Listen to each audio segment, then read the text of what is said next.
तिकडे मराठवाड्यातील शेतकरी आत्महत्यांचा प्रश्न आता आणखीनच गंभीर होत चाललाय। कारण गेल्या 11 महिन्यात मराठवाड्यात तब्बल 822 शेतकऱ्यांनी आत्महत्या करत आपलं जीवन संपवलंय। धक्कादायक म्हणजे आत्महत्या करणाऱ्या 822 शेतकऱ्यांपैकी 314 प्रकरणं ही अजूनही चौकशीसाठी प्रलंबित आहेत, तर 55 प्रकरणं अपात्र ठरली आहेत। ही सर्व आकडेवारी नोव्हेंबर महिन्यापर्यंतची आहे। विशेष म्हणजे सर्वाधिक आत्महत्या गेल्या सरकारमध्ये कृषी मंत्री राहिलेल्या धनंजय मुंडे यांच्या बीड जिल्ह्यात समोर आल्या आहेत। त्यामुळे मराठवाड्यातील शेतकरी आत्महत्यांचा प्रश्न आता गंभीर झालाय।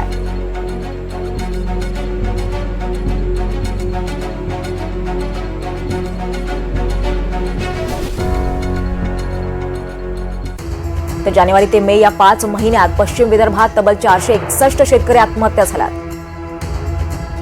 एकट्या अमरावती जिल्ह्यात 5 महिन्यात 143 शेतकरी आत्महत्या झाल्यात।